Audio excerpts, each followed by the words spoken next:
Welcome to the lock-in. It's Friday. My name is Barry Chandler. It's another week together, another week that we've made it through together.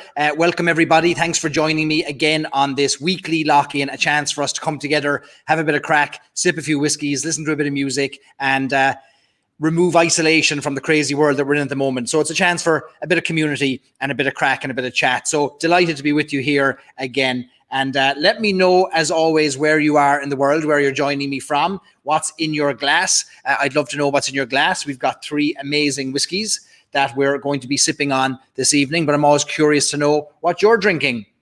So tonight we have a session. I didn't know it was going to be such a session. I thought we'd be lucky enough to have one musician. Then we found out we'd have two, then three, and now it turns out we might even have four. So it's going to be a bit of crack tonight. Looking forward to it.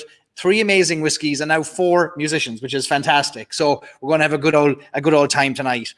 I mentioned earlier in the week that tonight's lock-in and the whiskey side of things will be focused on the wood and the maturation and just understanding a bit about how the whiskies that we love become the whiskies that we love. So we've got three great whiskies tonight that we'll be sipping on from 13 years of age all the way up to 17 years of age. So this evening we'll be starting after our first tune with Glendalough Single Malt, which has been finished in Japanese oak Mizunara casks. And then we'll be moving on to the wonderful Red Spot 15-year-old from Mitchell & Son. You're very familiar with that one. And then the quite rare Redbreast, the Palace Bar single cask 17-year-old. That's not Palace Bar. That is a cask strength Redbreast. No, we're not making do with that. Here's the Redbreast from the Palace Bar. Let me put that up there instead. Sometimes can't keep up with myself on a Friday. So many of you here already, which is great. Omar is joining us all the way from Cork. Good man. The turtleneck is back. It is indeed. The winters are closing in Ireland and around the world. It's still 75, 80 degrees or about 24, 25 degrees Celsius here where I am. But I'm determined and defiant to keep wearing the turtleneck for as long as I can.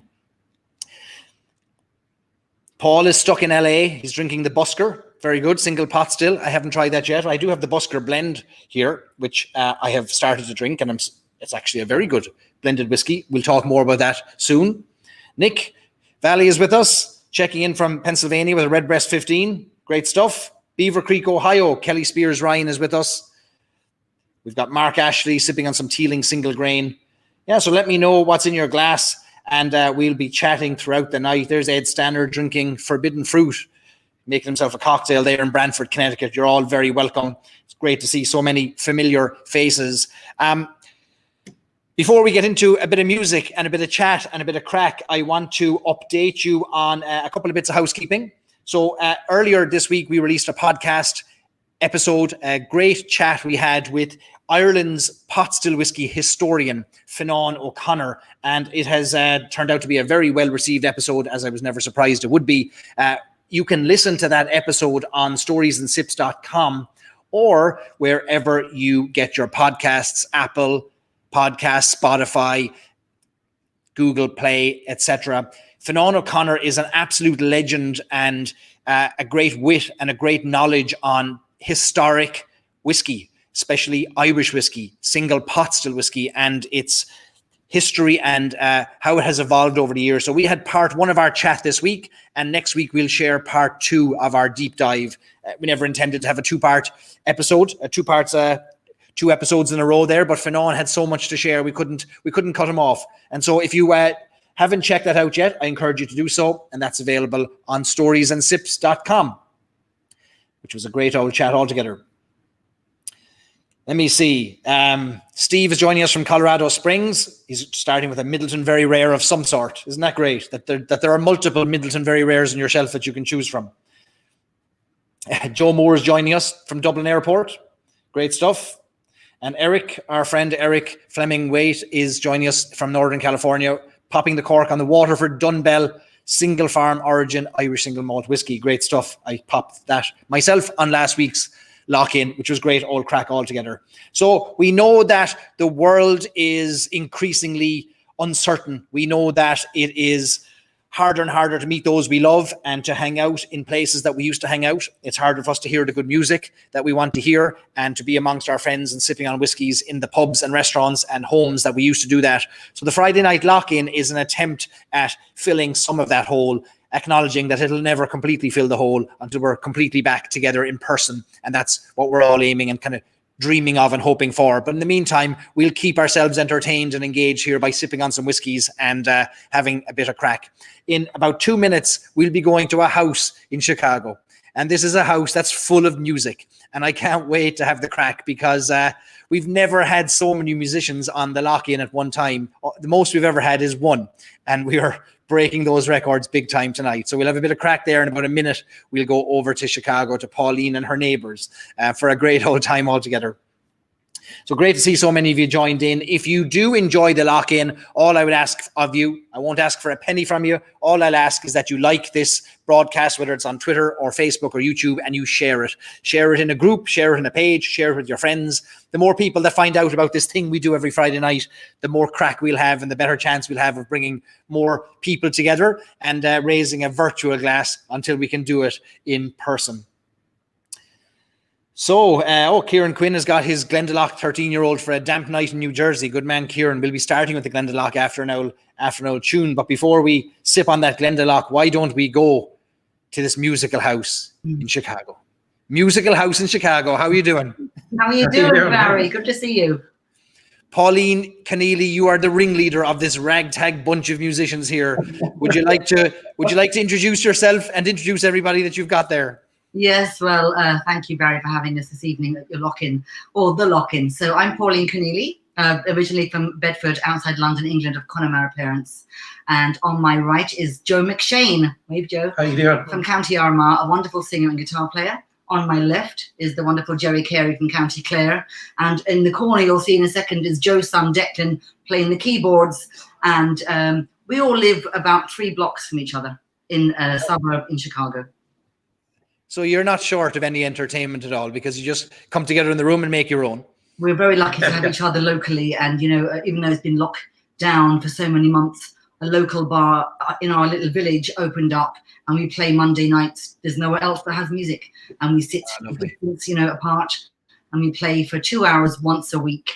And it's the highlight of our week. How did you all meet each other? Kitchen. Did you meet because you're neighbors or are you neighbors because you met?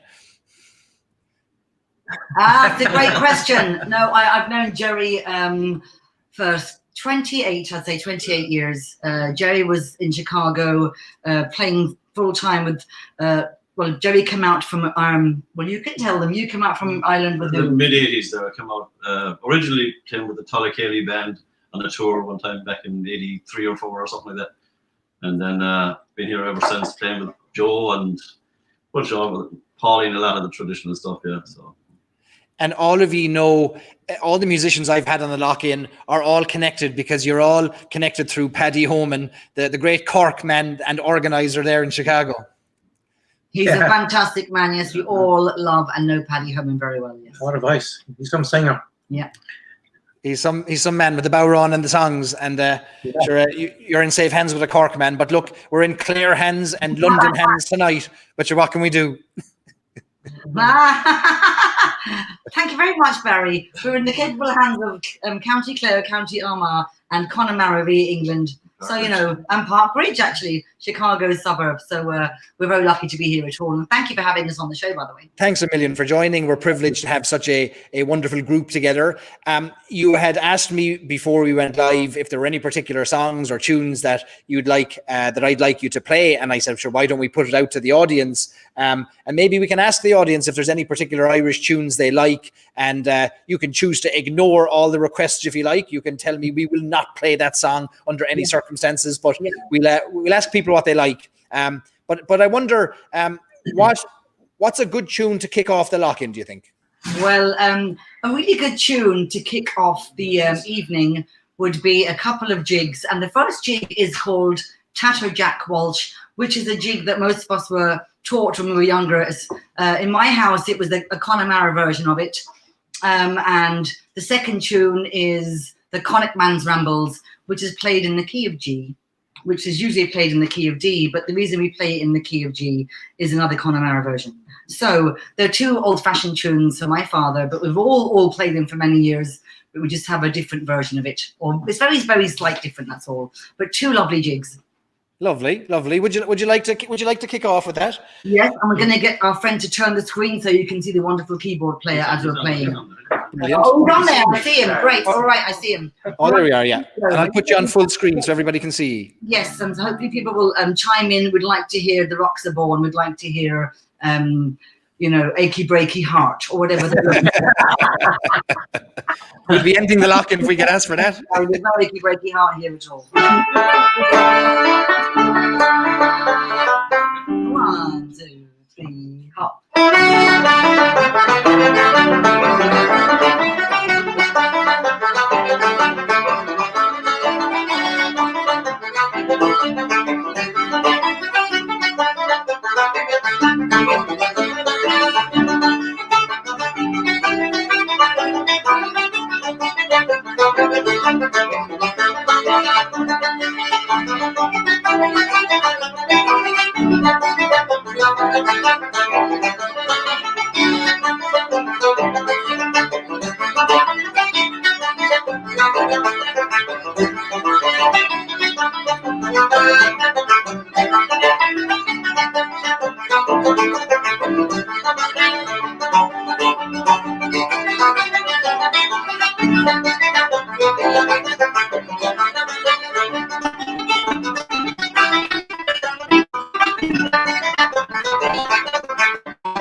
Brilliant. The floor was lifting underneath you there with the I could see the whole house was shaking with the music. All right, yeah. Oh, so maybe we have to push it in. This is a Jameson house anyway. Beth Higgins says she recognizes the Jameson. The other way, so Declan could be seeing, and then we'll do back to her. That's perfect. Is that better? We'll see her. Yeah. Cool. Peter Duggan joining us from Maine. So good. Scratching me where I itch makes me want to swim to Ireland 1,000 slaunches. Sláinte to all of you. You got your whiskey there. Fair play. You know what the lock-in is all about. Oh, yep. I love that word. It's a great word. We've great response from the audience. Anyway, fantastic, brilliant. Sláinte, friends. Let me see. My ancestors and I are very happy right now. We need the lock-in to keep us going over the next lockdown. Yeah, so Ireland might be heading to a lockdown, but we'll keep this going with a bit of music and a bit of crack here. Some interesting requests for songs that you can keep. You can throw into the back of your head and see if you're interested in them. From my friend Omar, Any Chance of the Sailor's Bonnet? I don't know that one, but you might know it. No, I don't know that one. Lesser known. No. We'll have to Google that one. We do the karaoke version of it. Oh, Barry, so here's the thing. So people are saying the word song, but they mean tune. The Sailor's Bonnet is an actual tune. Oh, yeah. Ah, yeah. Well, not a song. Songs have word tunes. Perfect. And so that's probably why. The Sailor's Bonnet is a tune. Do you know that? How does it go? You know that when you do? Very good. How does it go? Do you remember? Well, to give us a while to think of the Sailor's Bonnet. I know we know it, it's got to come to my head.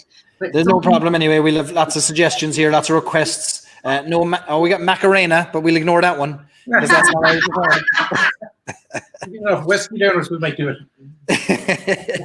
Where would you normally be now on a Friday night? Would you be playing somewhere? Would you be in an Irish pub in Chicago? What would you be up to? You start, Joe? Yeah, probably gigging somewhere, yeah. Before March, that was. Yeah. I know. It's been a while. This is great. Either a festival or downtown Chicago or a local Irish pub or a wedding. Well, Joe does weddings all the time. Is that right? Yes. So, Joe, are you the singer of the group? Well, yes. I do, yeah, but my son he sings also. Do you ever do duets together? Yeah. Kind of, yeah. Not putting you on the spot or anything like that. No, they're beautiful together. They really are.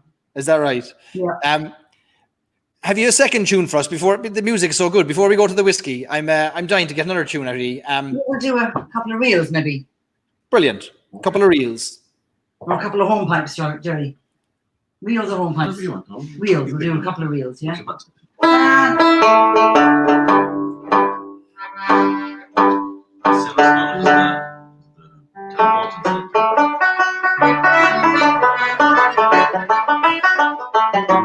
That's the Sailor's Bonnet, just so you know, whoever requested that. So I can't think of the one before or after it, and that's the one for collector. Let's just do the other. We'll think of that in a while, so we'll just play these through for you. What was the first one again? I've gone blank. Oh yes.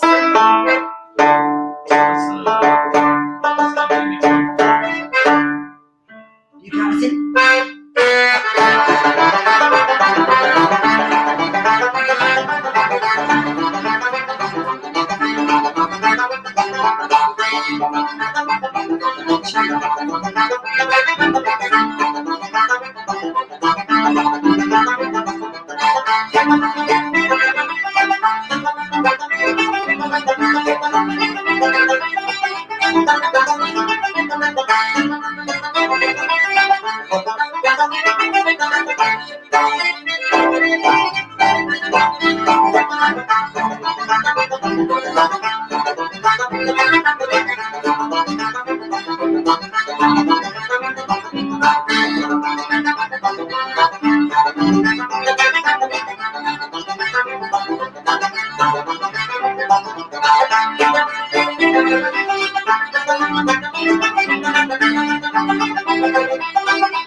Oh, Unreal. You? Yes. I've got a sore heel there now from tapping it on my concrete floor. That's brilliant. I Great. saw up a request there for Dirty Old Town. Yeah, That one we could do it. that came in all right. A few others, yeah. Black Velvet Band came in. The Maid Behind the Bar. What else did we get? Lots of yahoos and woos coming out of the audience for obvious reasons. What else did we get? Molly Malone, Dirty Old Town, The Hills of Connemara. Hey! Yes. Hey, for the Connemara girl. Okay. This is in the key of F. All right. We're all very well Go for prepared for you. Shout. Go for it.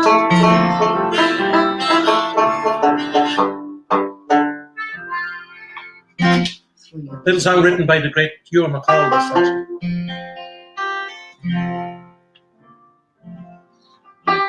Little bit. Off you go.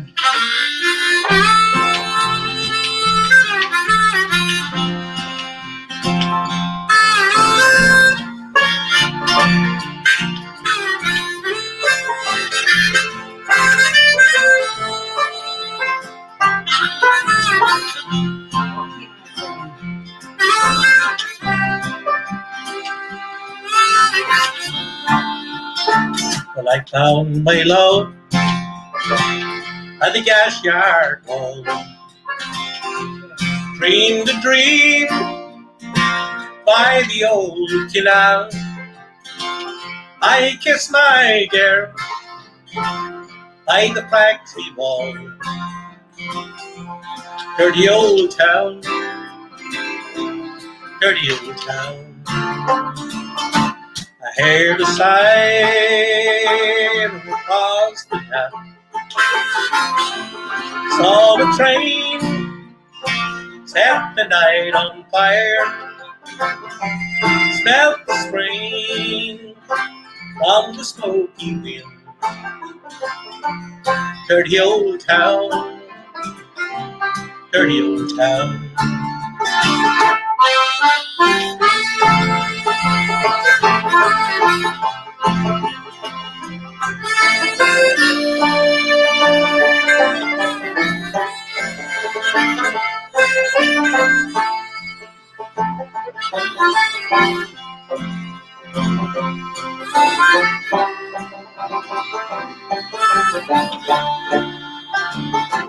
Clouds are drifting across the moon. Cats are out there on their beat. Spring's a girl on the sweet night. Dirty old town, dirty old town. Well, I'm Golden Bay, a good sharp axe, shining steel, tempered in the fire. We chop you down like an old dead tree. Dirty old town, dirty old town. There we go again.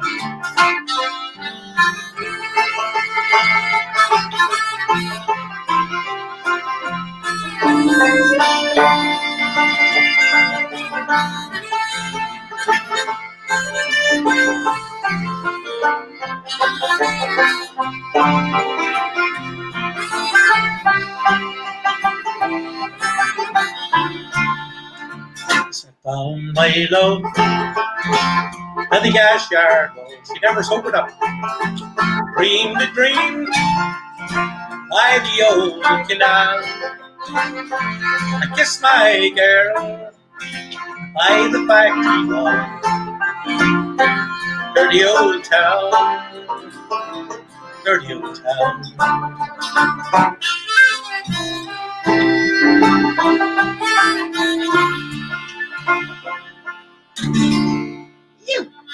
You! Beautiful. You have people crying across America. Probably.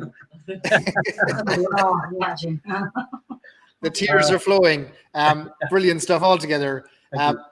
Give Pauline and Ger and Declan and Joe a round of applause, please, wherever you are on Facebook or YouTube, and give this a like or a share so that more people can hear this fantastic music. This brings me back to Ireland, and I know it brings many people back to Ireland listening to tunes like this, and we all wish we could be in a pub together now clinking glasses, but sure, in the meantime, this will more than do us. Loads of requests coming in, but I'll throw some out to you, and then we'll let you go for a few minutes while we talk about a bit of whiskey, but I'll stick these in your head anyway. Rattling Bog, Tell Me Ma, Black Velvet Band, Broad Black Brimmer, what else?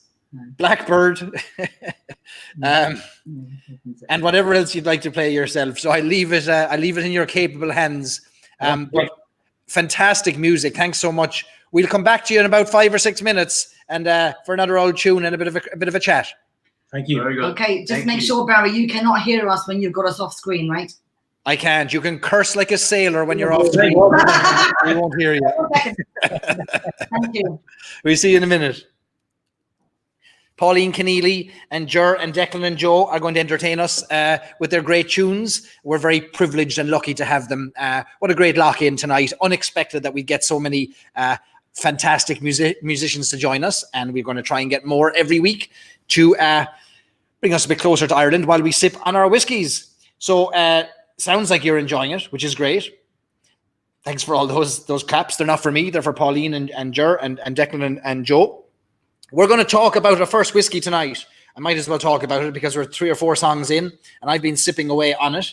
The first whiskey tonight that I mentioned in our lineup is the Glendalough Single Malt 13-year-old. Now, all of the whiskies that I'm featuring tonight, all 3 of them, have a great story to them when it comes to their maturation and their aging. And we know that Irish whiskey must age for a minimum of 3 years to be called Irish whiskey. The whiskies we're tasting tonight have a minimum age of 13 years, the single malt from Glendalough being the youngest, and then we'll go all the way up to 17 years of age. But I'm endlessly fascinated by maturation and by the different things I come across as I'm researching Irish whiskey and discovering new Irish whiskies. And something that I'm fascinated with at the moment and trying to learn as much as I can about is maturation and this wonderful art of aging whiskey sleeping gracefully in a barrel for many years until it can become eventually ready to find its place in a bottle and then eventually a glass. And that journey towards the glass is just a fascinating one. And every single whiskey has a different path, a slightly different path.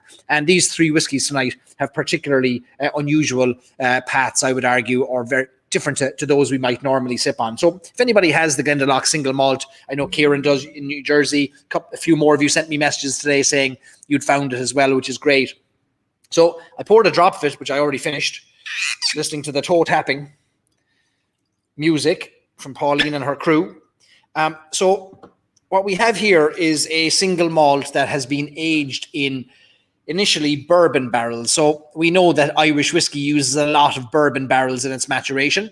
One of the main types of casks is a bourbon barrel that's used for aging whiskey. This has spent 13 years in bourbon barrels, and then up to a year in a different type of cask, a very unusual type of cask in the world of Irish whiskey, and that's called a Mizunara cask. And what is Mizunara? So Mizunara is a native oak to Japan. So Japanese oak tree, and it's a white oak tree, a distant cousin perhaps of the American oak tree, but it is a very unusual type of wood to be maturing whiskey in for a number of reasons. And I'll share a picture here on the screen to help us understand this Mizunara. So there we go. Remove this banner there. So Mizunara oak is different to regular American oak that we're so used to. So all bourbon barrels are made with virgin American oak. So Quercus alba is the Latin name of American oak. And American oak grows very tall, very straight. It's actually perfect for making barrels. It's not super porous. It's got a lovely smooth grain to it, not too many knots. And it's got a tight grain because of the hot summers in Tennessee and Kentucky and the different parts of the United States where it grows. Mizunara is a very different story. You can see from the picture there, Mizunara grows not straight, but curvy. And it is not a great tree for making wooden barrels, but make wooden barrels from it they do. How that all came about was in Japan around the time of the Second World War. Those troops that were stationed there were whiskey drinkers and enjoyed whiskey drinking, and were kind of introducing whiskey to the Japanese soldiers and the Japanese natives, and they got a taste for whiskey. And of course, there were some distilleries in Japan at the time. But one of the challenges in World War II was getting access to imported products like bourbon barrels or sherry barrels would have been difficult to bring in. And so the distilleries found they had few ways to mature their whiskey. And so they decided to use their own native tree. So they cut down their Mizunara oaks, which in order to get the Mizunara oak at the age you want in order to age the barrel or age the whiskey, it's got to be about 200 years old, which is a remarkable age, but it's a very difficult tree to work with. It's super porous. Mizunara actually means oak water because it fills with water. It's super porous as a material, as a wood, and very difficult to make barrels out of it. But they do, and because it's so difficult to work with, it can cost up to 10 times as much for a Mizunara oak barrel. And so what we have here is a whiskey that's finished in Mizunara for about a year. It's not good for long-term maturation because of its porous nature, because, it's very difficult to repair. So we're now starting to see the likes of Mizunara appear in Irish whiskey. Scotch whiskey industry has been playing around with it. Oak, of course, can be used in Scotland. And Yamazaki would be the most familiar Japanese brand that uses a lot of Mizunara oak as well. Before it was used for bourbon barrels or for whiskey, as whiskey barrels, it was Mizunara was mostly used for very high-end furniture. So super unusual to see it. And what difference does it make? Well, this is a single malt that is double distilled, comes from the Cooley distillery actually, sourced by Glendalough, who are still waiting for some of their own spirits, their own whiskey to mature.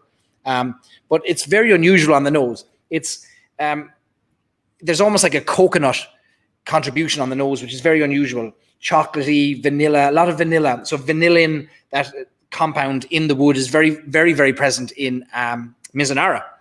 So it makes for this very sweet, very smooth flavor kind of note, but the coconut is just so present. And then on the palate, the sweetness is incredible. And this spice that we're normally used to associating with pot still and not necessarily single malt, but this is bottled at what, 46%, I think? 46%, yeah. So there's a little bit of heat from it, but there's also that really present spice, a lovely balance between spice and sweetness on the palate.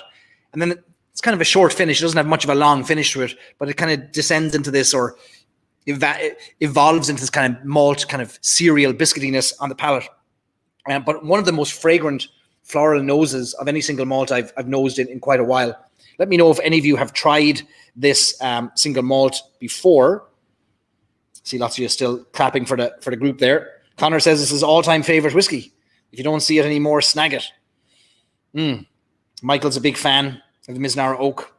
Yeah, very few using it. It's just so expensive. A barrel, one cask of Mizunara oak, which actually they're very big casks. They're not regular size. They're not 200-liter bourbon barrel size. They're actually puncheons, and puncheons are, depending on the metric you're using, they're somewhere between a port pipe and a sherry butt. So they could be anywhere from 400 to 500 liters in size. So at least twice the size of a bourbon barrel. But they can go for about $6,000 to $7,000 for a used Mizunara cask, believe it or not.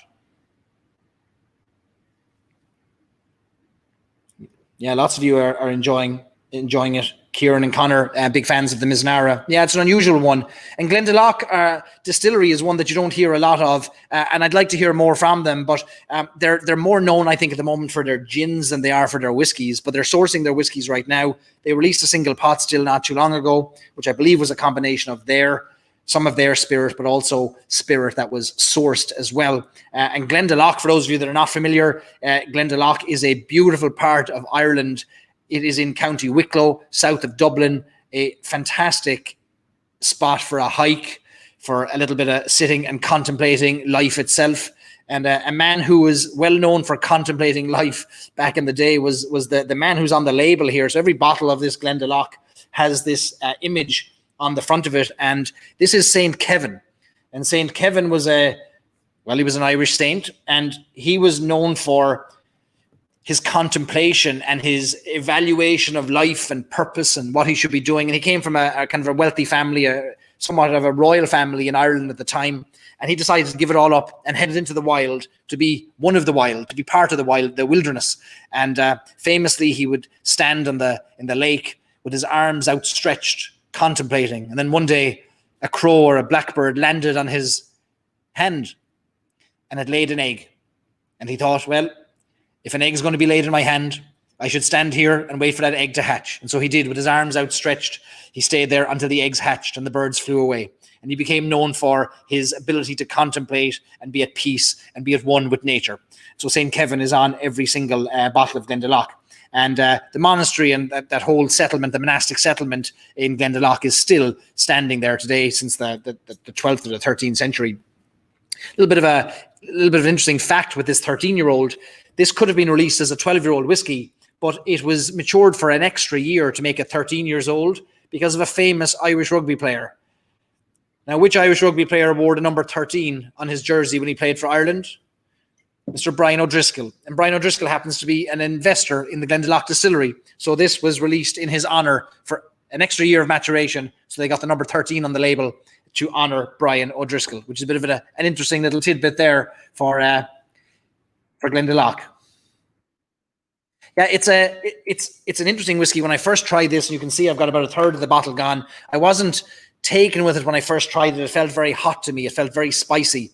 But it's only as I've started to come back to it and learn about the spice that's quite present in Mizunara and that characteristic, both the balance between spice and sweetness, that I've started to understand what that is, and that it's not just a harsh burn, but I've started to let the nuance and the flavor come through. And I must say the sweetness now is starting to show through on the palate after a few more visits to the bottle. And so if you have any bottles that you don't like, leave them on your shelf. This is about 8 months old. Come back to them every now and again and see if what you had for breakfast or what you had for lunch actually contributes to whether you like it or not.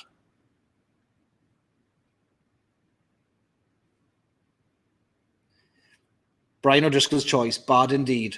There's a 17-year-old as well, 17-year-old single malt. Richard says the remainder of this is being released as a 17-year-old now. Yeah, so it's a really interesting one. It's unusual. I don't think it's going to be for everybody. That coconut, chocolatey note is interesting, but it's not typical of whiskey that I've tried before. But it does evolve into that expected cereal note of a single malt with some of that kind of apricot fruit as well.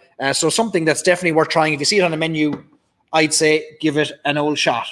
Mark says he loved the 13 from the first nosing. Yeah, it is on the nose. It's an incredible nose to it altogether. The most floral, fragrant nose I've come across in quite a while. So that is the first of our whiskies tonight, Glendalough. Let me know what's in your glass. What are you drinking? We are going to go back to the Musical House in Chicago in about a minute and see what they've decided to settle on for our next tune. Kieran wants to know if we have any other Irish whiskies aged in Mizunara. I'm sure there are more in the audience that will be able to correct me on this, but to my knowledge, there's only one or two, and I could stand correct on this, but Teeling might be doing something with it, and there may be others that are not doing something, or that are doing something that we don't know about yet. But I don't have the answer. I don't know of any others, unless there's one from Teeling. But I'll let the others weigh in on that for you, Kieran. In the meantime, we're going to go back to Chicago for a toe-tapping tune to the Musical House, to Pauline and Jer and Declan and Joe. How are you getting on? Good, Lovely. good. You didn't run away on me yet, which is a good sign. No, we had a few jokes in between. We were roaring laughing. It's all right. I suppose that the Declan can't be seen as That's well. it. Oh, We could turn it a little move bit, it? yeah. Hang on, just stick that way. There you go. That's perfect. There There we go. Before I let you go there, I was checking out the level of the Jameson bottle, and I noticed it's gone down considerably since I last saw you. It's still empty. Keeping an eye on it for you. Harry, that's the second bottle. That's the second bottle. That would be very good. Tell me this: what have you decided to play for us next? We're going to play a couple of reels before we have the wonderful Declan McShane sing us a gorgeous song. Beautiful.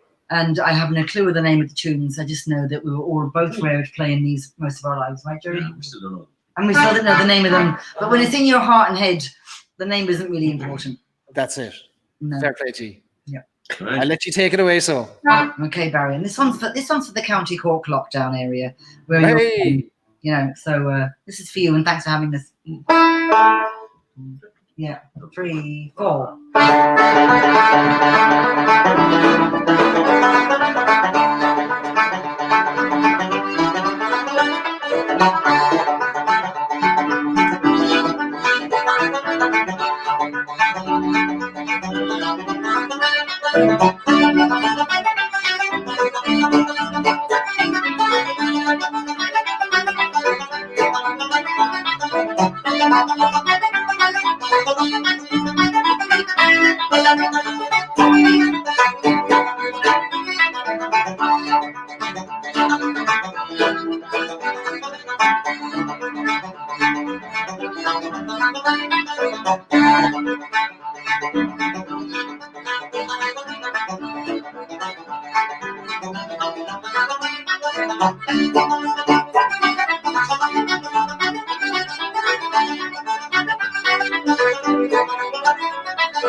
Woo!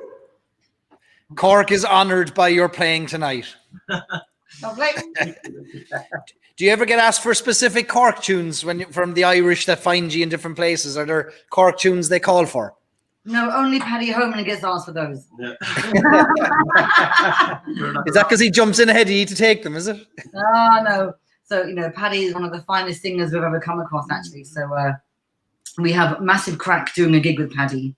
Because he'll do the cock thing at the vibe, and the people that join in are all clapping and singing, and he'll say, right.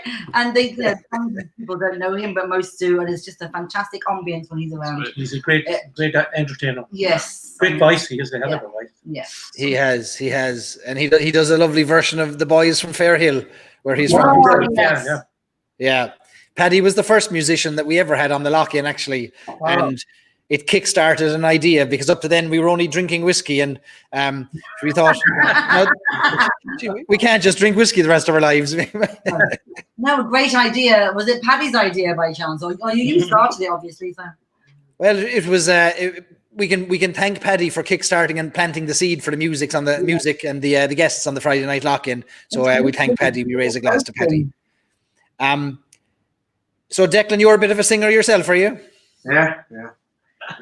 So Declan is in the same class. I have 4 sons, and the last 2 are twins, and they're in the same class as this young, beautiful man, Declan. And he is an amazing accompanist and singer and cellist. He plays many instruments, but he's Bass, not the cello. Oh, cello. What did I say? Bass. Sorry, a bass. Sorry, excuse me. I thought it was cello. And he's only 17. Only 17. Yeah. Take that whiskey away from the table fast. He's keeping us on the straight and narrow, but he's a wonderful young lad. So take it away, Deco. You speak yourself. Which one? I'm going to sing a Galway song. Sorry to disappoint you. It's not important.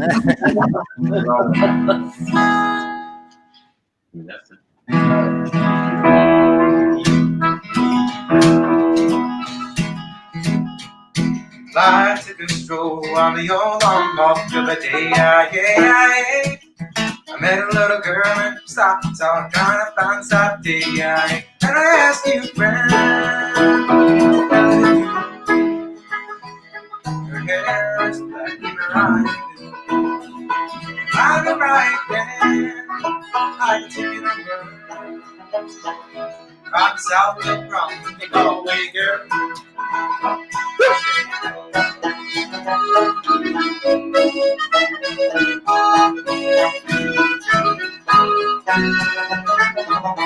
We're halfway there, bring me down to the day.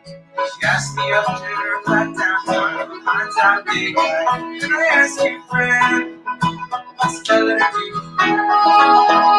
Some hair, black in her eyes blue.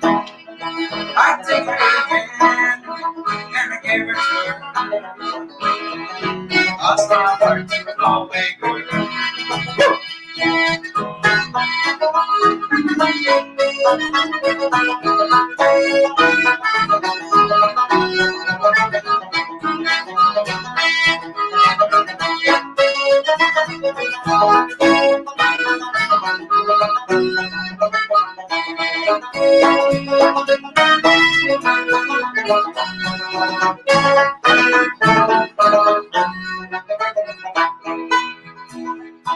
I woke up, I was all alone, with a broken heart and a ticket home. And I ask you now, let me go to you. Her hair is black and her eyes blue. I've traveled around, I've been all over this world. Was it easy always?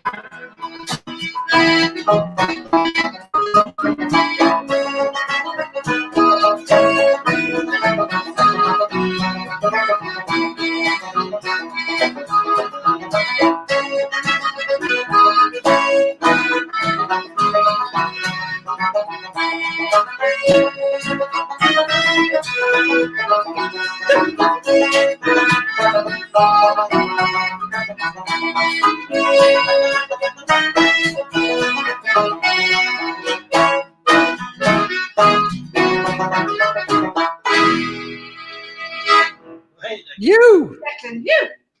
Well done, Declan. That's unreal. We'll have you back. I don't know about the other three, but we'll bring you back anyway. Fair play to you, Barry. You're cheap too. We don't have to put you. We don't have to give you any whiskey. You see, so you're cheaper to bring back. Like,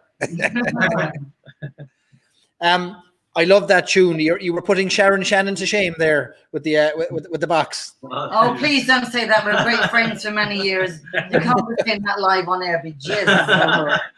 Well, you probably can't say it, but sure I can say it. You can't say it. No. Lots of great comments from the audience. Well sung, lad. Brilliant, Declan. Great voice, young man. Yes. People loving it. People loving it. We've people joining us from all over America and all over the world, actually. Ireland, Asia, Japan, Thailand, and all across the United States. So the Galway girl went international there. Fair play to you, Declan. That's great. Fair play, boy. The Galway woman holding the computer. Was that right? My wife's. Your wife's behind the computer, is she? Margaret. So how are you, Margaret? How are you, Margaret? How are you getting on? Thank you. Fine sounds tonight, says Beth. Fair play, boyo. That was lovely altogether. Barry, What's that, Pauline? do you have any good whiskey jokes? I'm always stuck for a whiskey joke. Good whiskey jokes. I don't know, whiskey tends to make you cry rather than laugh, you know? If you drink enough of it, like... I don't know that I have any jokes about whiskey. We'll ask the audience if you have any whiskey jokes. I'm not sure. Dave, loving the Galway girl. Great tune. You're a great hit altogether. We've never had so many people squeezed into a room coming to join us on the lock-in. Tis the closest thing we've been to a pub with 5 people now on the live stream. 4 of you and me. That's a record, like. Right. Yeah. I'm bringing the Cayley band. There's a busload coming next week. We saw a great video during the week. Somebody shared it in our Facebook group of probably 40 people squeezed into a kitchen playing a session. I don't know if you've ever seen this video. And there isn't. I'd say if somebody fell over, they wouldn't hit the ground. They'd be carried through the crowd. There were so many in there. But I suppose you've had nights like that where just the session breaks out and there's no end to it. Oh my gosh, we've had many nights where I'll just go for a couple and have a few tunes, and the next thing people turn up. Oh my God, I haven't seen you in years, and it wasn't planned. And they're the ones that are always the best nights, There's a place I used to teach back in the day when it was all okay called Elkins in West Virginia. It was a campus for Irish music, Davis and Elkins College, and there was no drink on campus but one bar called the Ice House, and it was a 3-story in a circular block building. Oh my God, jammed from the bottom to the top on the stairs, 100 musicians. That was the closest I can tell you that I've been to where you couldn't walk. That's unreal. That's unreal. Mad.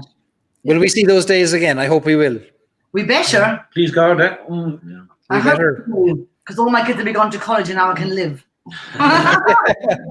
You're only getting started. Let me see. Do we have any jokes here? Okay, here's one for you. What do you call a case? What do you call a case of Jameson? I don't know. A good start.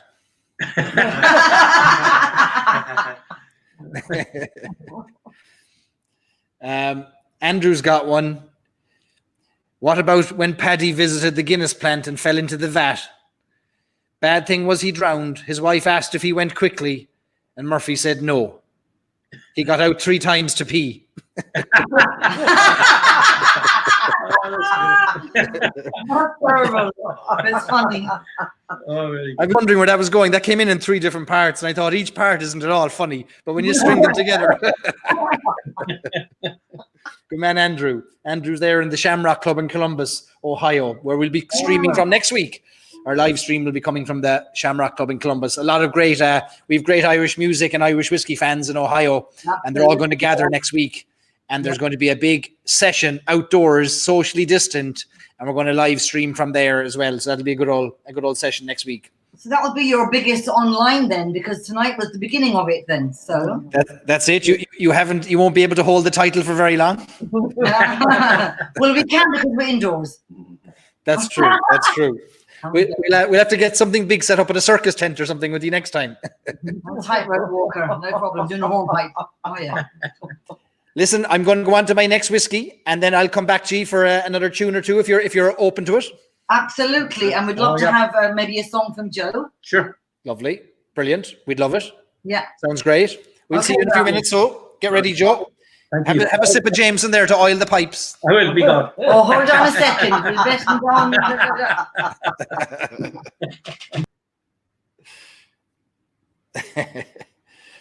Joe Moore in with a joke here. 2 burglars are robbing an off license. One turns to the other and asks, "Is this whiskey?" And the other replies, "Yeah, but not as whiskey as robbing a bank." I should have read that one time before reading it out loud, Joe. Fantastic tunes, says Mark, and the Paddy joke was great. You're getting a good response there, Andrew. You're lost in your current job. All right, we're moving on to the next whiskey. Our next whiskey tonight is Red Spot. I know this is a much sought after, much talked about whiskey. This white label is tough to show. It's a bit easier to see there. Red Spot, of course, is from the Spot range of whiskies. Well known to many are the Green Spot and Yellow Spot whiskies, and Red is the oldest in the range. 15 years in the wood. And this is a really interesting whiskey. If we look at Glendalough, our first whiskey tonight is a sourced whiskey. It's a new whiskey to market, really. The history of it is 13 years long, whereas Red Spot is a resurrection of a whiskey that has existed for a long time, all the way back to the late 1800s, early 1900s, the Spot range of whiskies, which were created by the Mitchell family, a family of wine and spirit merchants that still exist today, run by Jonathan Mitchell in Dublin. And the Mitchell family were importing wine and sherry and port and fortified wine barrels and casks from mainland Europe for many years, for more than 100 years now.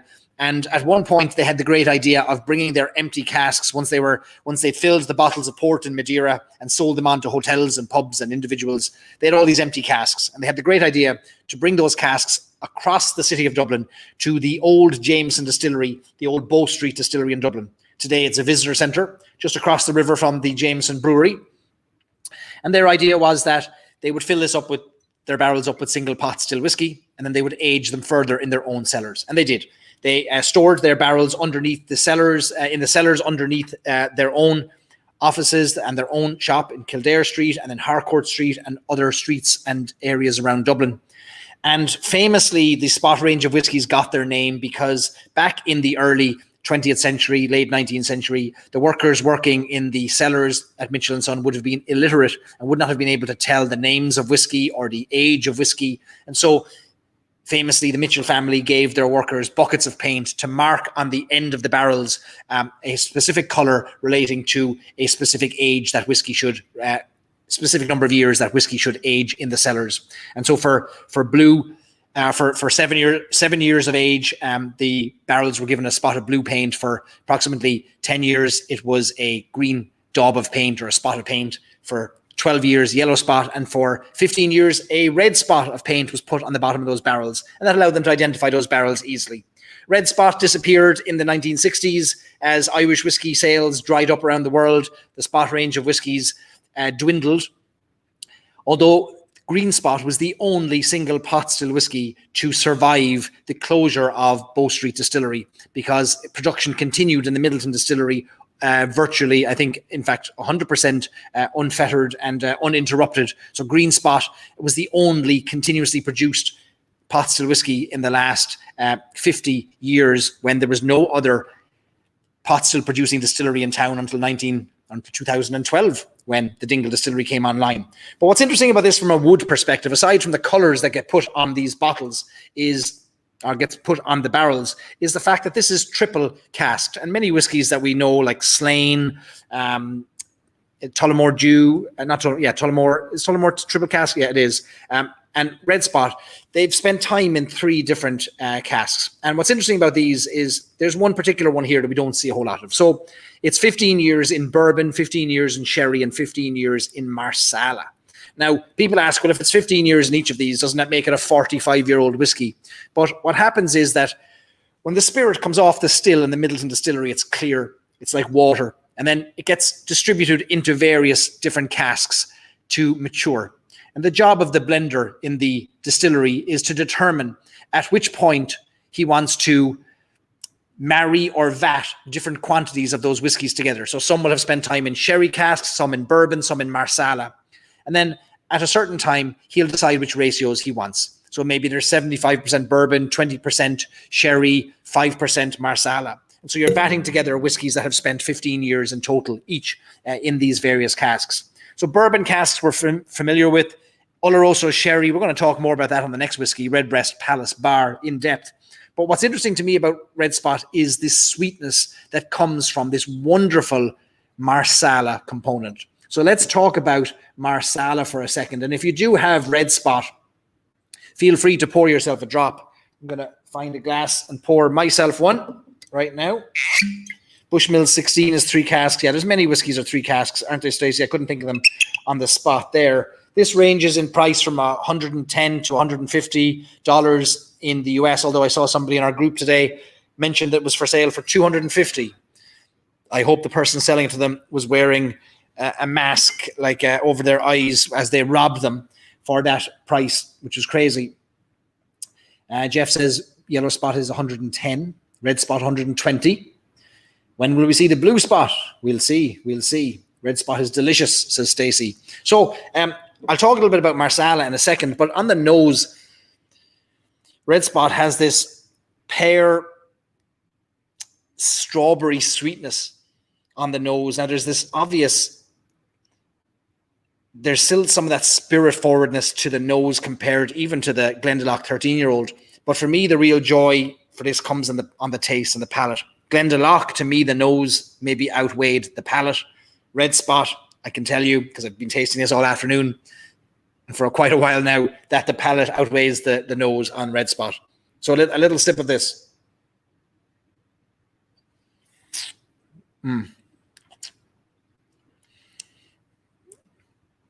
Beautiful pot still spice, creaminess. And then you get this black pepper, strawberries, balsamic, stewed strawberries that maybe have had a little bit of sugar on them that have been left for a day in the fridge and they're starting to almost ferment or go overly ripe a little bit.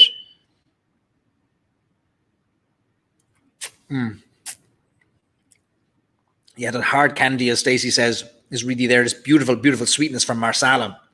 So I want to talk quickly about marsala before we have another few tunes. But marsala is really interesting because it's not widely known in the Irish whiskey industry. It is a fortified wine. Let me put up here a picture of the marsala side of things. Let me see. There we go. Here's an old picture of the Redbreast or the Red Spot with Mitchell & Sons name in it and their old address, 21 Kildare Street. Yeah, so this went out of, as I mentioned, this disappeared in the 1960s and then was resurrected back in 2018, if I'm not mistaken. And Marsala is a town. It is just like Sherry is a region, Port is a region, Porto is a region in Portugal. And we forget that these are actually places in France or in Italy and Spain and Portugal. But Marsala is a small little town in Sicily. And here's a map of Italy. And if Italy is a boot, Sicily is that football that's being kicked into the Mediterranean there. And right on the northwest coast of Sicily is a small town called Marsala. And Marsala is a very well-known wine-producing town. And there are many different types of Marsala, sweet Marsala, dry Marsala, and many, many different brands that come from this Marsala town and region. And Marsala is most known for cooking. Chicken Marsala, a number of dishes that we probably have tried. We've probably tasted Marsala in our food long before we've ever tasted it in a glass. But what I'm loving about its contribution to pot still is that it's got that beautiful sweetness that blends perfectly with the spice of a pot still, and then that Oloroso sherry nutty sweetness as well is a wonderful, wonderful contribution. So there's only a small percentage, I would think, and somebody will correct me if I'm wrong, of Marsala aged pot still whiskey in Red Spot. The majority would be bourbon, ex-bourbon, and then the sherry component, and then Marsala, because it would be too sweet to add far too much of it to the whiskey. But a lovely color, lovely amber color to the whiskey.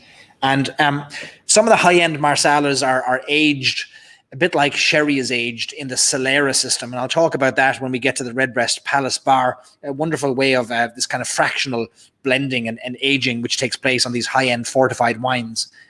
But I'd like to see more fortified wines being used, not just in finishing, but in full aging, because while Marsala might be too sweet to do that, the next whiskey we'll taste had a full term, 17 years in a formerly fortified wine cask, Oloroso sherry. And I love a sweet whiskey. I don't like a very spirit-driven whiskey. I like there to be fantastic contributions from the wood. I like the vanillin that's present in, I mean, Mizunara has some of that beautiful sweetness. Obviously, bourbon has that contribution. But when you layer in that lovely fortified wine, sweetness and creaminess, it just adds a whole new layer to me. So that's Marsala is a really interesting contribution to this whiskey. A picture here that could equally be shown for our next whiskey. This is the Bodegas Listau. It's a sherry bodega in the southwest of Spain, in the Jerez or sherry region of Spain. And why I'm showing you this is because that Solera system of aging is what's on display here. This storage and aging of sherry and Marsala to a degree. The high-end Marsalas are aged this way, aged on their side in a kind of a pyramidal shape. That's called a Solera system. And how that works is that, let me take this comment off the screen so you get a better look at it. How that works is, as new wine is ready to be matured, it gets added to the top barrel. So each layer is called a criadera, and you have your first criadera, your second criadera, and then maybe your third criadera, and then eventually your Solera layer at the bottom. And as the new wine is added to the top, it is blended kind of fractionally with the wine that's been in it before. But when it comes time to bottling your sherry or your Marsala that's aged this way, you take the Marsala or the sherry from the bottom cask. And that bottom cask has got the oldest of the sherries in there, or the Marsalas. And as that spirit or that wine is bottled, that liquid is replaced from the cask above it. And that whiskey or that liquid is replaced from the cask above it. And so you've got this constant fractional blending taking place that's mixing old and new wines together, and it's a unique system that's been done for hundreds of years. And those sherry butts that you see on their side there could stay there for 100, 120 years easily. Today they're mostly made out of American oak. They used to be made out of Spanish oak or European oak, but American oak is the one that actually leaks the least and stands the test of time. So I always think that it's interesting to learn more about the maturation of these whiskies. But Red Spot, do you like it? Do you not like it? Is it overpriced? For me, it's a little overpriced. I'd love to see it at cask strength, because that would be incredible. Let me see what you're saying in the comments. Blue Spot is coming before Christmas, says David. And a mystery spot after that, apparently. Let me see. Peter just poured his 5th Red Spot. It does have a brilliant taste. And it has a wonderful balance of sweetness and spice, and the finish on it goes on and on and on. The Glendalough 13-year-old has a very short finish to it. It just stops abruptly. It's like you run into a wall. Boom. Red Spot goes on and on and on for me. Great jokes you're all sharing there. Andrew says the Solera system is a pyramid scheme. It is indeed. And what else? Tony said, I made him open his Red Spot. Sorry for that, Tony, but I'm not really sorry. I'm sure you're thrilled with it. It's a beautiful drop altogether. Paul is not gone on the Red Spot. Hasn't gone to the Red Spot, as he didn't quite enjoy the Yellow Spot. They're quite different, Paul. I found I'm a big fan of the Yellow Spot myself, but they're quite different to me. And that Malaga in the Yellow Spot just makes a difference. They're noticeably different spirits. Mark says cask strength Red Spot would be amazing. And Jim Brannigan was not crazy about the Red Spot. Yeah, so it's divisive. I think a lot of people are upset it cost so much money, $130, $140. It was a big price jump when the second batch was released. So that is disappointing to a number of you. But I'm going to keep sipping on my Red Spot. It's a lovely drop of whiskey. I had it first in Hartley's pub in Brooklyn in the winter of April 2019 was when I had my first proper sip of it with an Irish stew and soda bread. And it was absolutely divine. I think I paid a ridiculous sum of money for the red spot at the time. I think I paid something like $55 for the red spot. And it was accompanied with a $15 stew. But sure, look, when you want a good whiskey, sometimes you have to go hungry and you can't afford any food after it. But it was worth it because one of those memories that you'll never forget. Okay, so let's go back to our lovely musicians, Pauline and her neighbours, joining us all the way from Chicago. How are you getting on? Water, by the way. We're good. You haven't left your seats. Crack's too good. How's the Jameson going down for you? Good. Bottle number 3. Bottle number 3. Every measure I take, you're taking a whole bottle. Fair play to you. Tell me this. Have you a tune or two for us? Yeah, I was told to do a song. Yeah. Usually, sometimes when I'm singing in some of the venues, if I'm doing an acoustic thing, I'll finish off with a song. It's the Homes of Donegal. It's beautiful. Oh, beautiful. Waltz. Anybody wants to get up and waltz to this? More than welcome. Let's do it. So, the Homes of Donegal. Beautiful.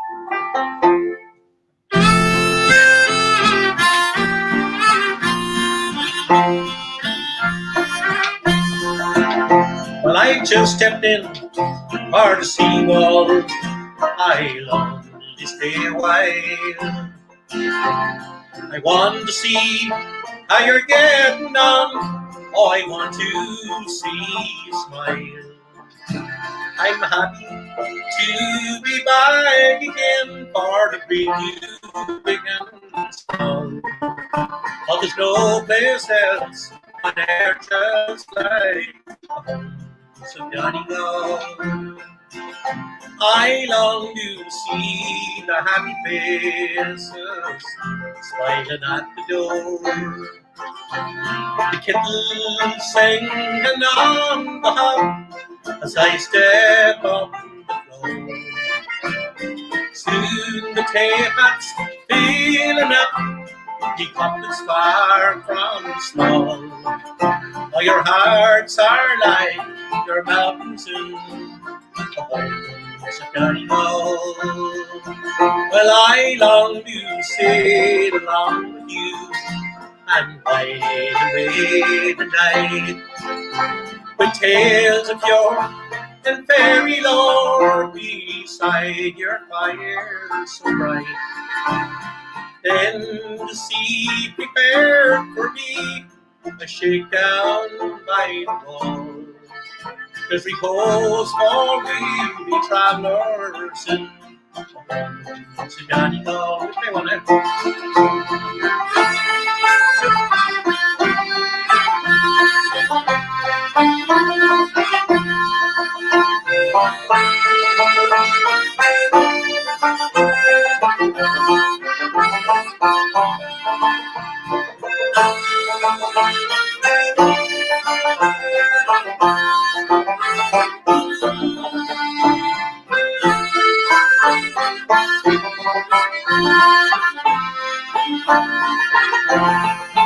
When the time has come and I must go, I'll be just all that you.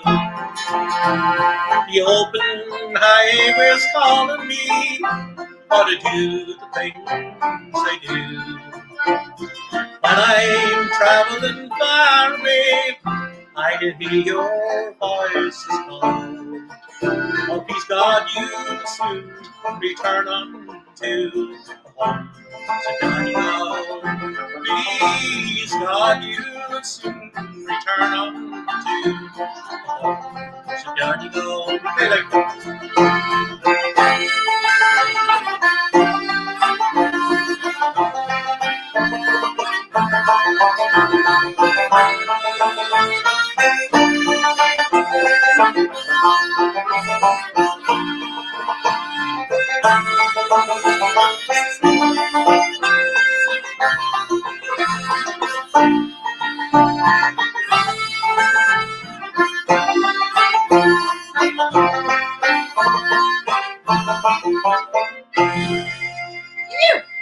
say? Hi, Joe.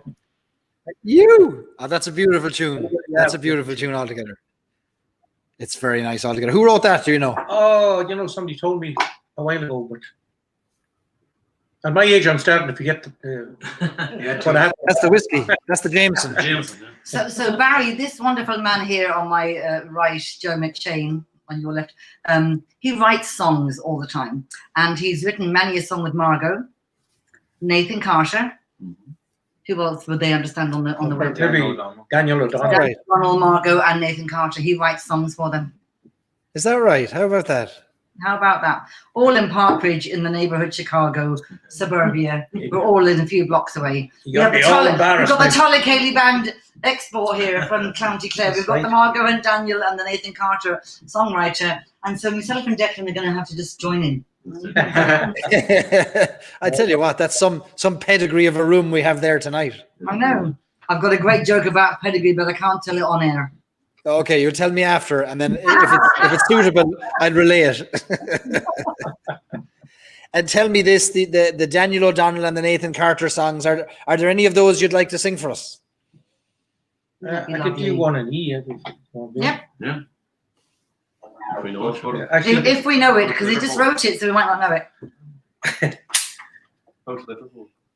yeah, I wrote a song a while ago for him. It's done pretty well for him, I believe. Even in Liverpool. Oh, It's called The Boats of Liverpool, because he actually Liverpool. came to Liverpool originally. And my brother said, you should write a song about Liverpool for Nathan. So Nathan's co-writer, of course, and so is Margot O'Donnell, Daniel's sister. Anyway, it goes like this. And Joe. Thank you for asking about it.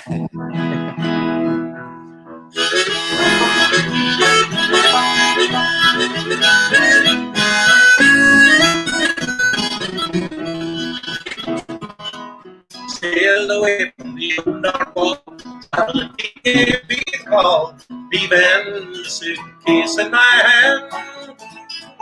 Where the price of a pint didn't need a bite, there was good old crack on the boat that night, as we left our homes in Ireland. And the lights they flickered from shore, the boat was rocking to and fro, heading for the docks of Liverpool. We sang and danced the night away, squeezed back sand the pit played, stepping up the boat in Liverpool.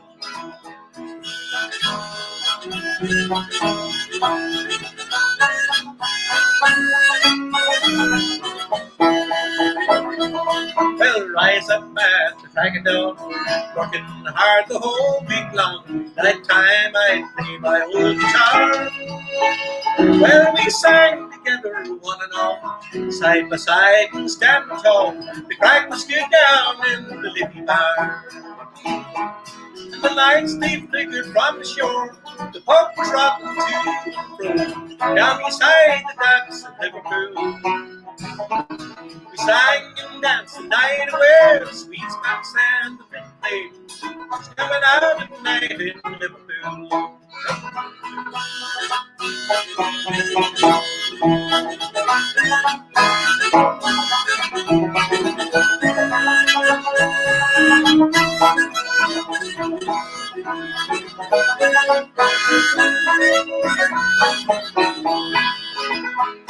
But that was many years ago. Good fortune came, I'll have you know, leaving that old suitcase in my hand.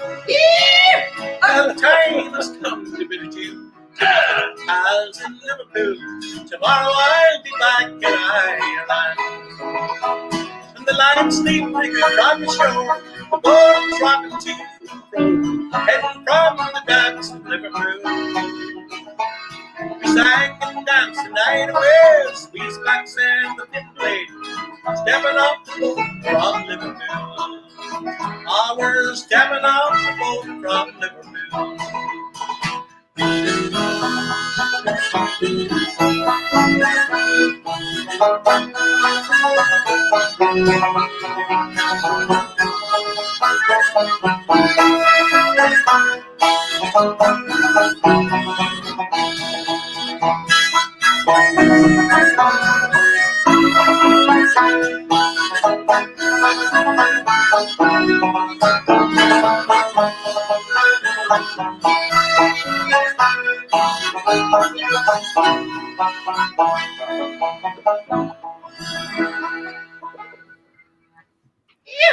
You unreal. That's on YouTube, by the way, by Nathan Carter. Yeah. And it's called the Boat to Liverpool. Yes. And I know that song well, and I did, and now to know that we're here with the writer of that song is a great pleasure altogether. Thank you. Well, isn't that lovely? I've heard that many a time. It's a beautiful melody, isn't it? Yes. Thank you. Thank you. Beautiful tune, and people in the audience loving it, absolutely loving it. That's great. There's still lots of people crying, which you're all responsible for with your playing, your beautiful playing of Irish music. We have a habit of doing that. Making It people. shows not the whiskey. I don't know if the whiskey helps with the crying. How have you seen the demand or the interest in Irish music changing over the years? Has interest grown in Chicago and the United States? Are people's tastes for music changing, do you think? Apart from COVID, like. I think Irish music is going up. It's a lot more people interested in it. There's a lot of Irish Americans here, of course. But yeah, it's very popular, very popular. Thank God. Thank God, indeed. And Declan, what got you interested in Irish music apart from the fact that you grew up in a music house? Not much else than that, but I just love it. Keeps me busy, and it's great. He loves it. Keeps you up for free. Yeah. So I said we had a session last Monday night, and Declan came out with his 2 new tunes that we all know. But I'm like, oh, how did he learn them? He's in school all day online with my lads. Right. Yeah. Well, every time there's a 10-minute recess into the next class, onto the piano. So I love that in a young fella. Yeah. Well, you're very good at it, Declan. Make sure you keep it up, and you've already got some fans here, and I've no doubt you've got plenty more fans already. But beautiful voice and great playing. Pauline, there's many an Irish immigrant family that uses music to connect with home and to keep the homeland alive. You grew up in a household of family from parents from Connemara, is that right, in London? Well, I was very fortunate because my mother actually came from Longford, and she was one of 11, and her uncles and aunts were all Ireland champion step dancers, the McCormicks from Longford. And she met my father in England in 1960, and he's still alive today, God love him. He is a fiddle player and plays the melodeon and the flute. And so growing up my whole life in England, in a little council estate not far from London, with 9 Irish families on my block, as they call it in America. Every Sunday morning going to mass, everyone's window was open, and every window had Big Tom or Margot or Philomena Begley or the Indians or some kind of an Irish music coming out of the window. But our house was the only house with Michael Coleman, James Morrison, Paddy Kaloran. We were fiddle house mad, and my father plays fiddle, of course, so we were steeped in Irish culture from mom and dad. So we didn't know the difference. We thought it was the norm every single day. Thank goodness. Actually, Pauline's brother plays with the Dannon. Oh, is that right? Well, he did, Joe. Yeah. Nick Keneally, yeah. It seems like the Irish music world is a very interconnected world, and it seems like a very small world when you think about it, and who knows who and who's done what in the world of Irish music. It seems like you're all familiar with each other, or know each other, or work with each other, or brothers and sisters with each other. Well, you know what's really cool? You can do a gig somewhere. It could be Chicago, New York, Boston, a local pub gig, and somebody just might be there that's interested in the box or the piano or the banjo or the singing. And so I was lucky enough to do this gig about 4 years ago in Nashville, but it was outside in a place called Pegram, I called it, but it's called Pegram. And it's a very small little country area where people love country banjo, 5-string banjo fiddle. But they had this little Irish camp, and they asked me to do banjo for 4 days, just teaching locals that already play 5-string. So this wonderful man came into my class, and he says, Pauline, I love the way you play banjo. I want to play 1 or 2 Irish tunes, and can you show me how to do this? And he said, here, I have this 4-string banjo I purchased a couple of years ago, and I just love Irish music. not knowing who this guy was, just so you know. Turns out, anyway, he played the 4-string banjo in my class like a genius. And I says to him, you know what, Mike? I said, I don't know what you're doing coming to my class. I said, you're absolutely fantastic player. He said, I just had to meet you because I watched your YouTube. Turns out, anyway, he's the famous Mike Snyder. Mike Snyder is one of Nashville's 5-string banjo gurus who had his own show back in the 70s called the Hee Haw, and who's now the head of the Grand Ole Opry Friday, Saturday nights entertainment. He's the main house band, who then invited me to be the very first Irish 4-string banjo to perform at the Grand Ole Opry. And I saw that video on YouTube, and it's incredible. It was absolutely surreal. And in the audience were people from Ireland that I hadn't seen in years that happened to be on holiday. Honest to God, you wouldn't make it up. But, you know, you never know where you are, who you're talking to, and where you're going to be. You never do. And what an amazing stage to play on, where you know that Johnny Cash and Merle Haggard and Dolly Parton and all the greats of country music and outlaw country in America have played there, and you're bringing the Irish tunes to them.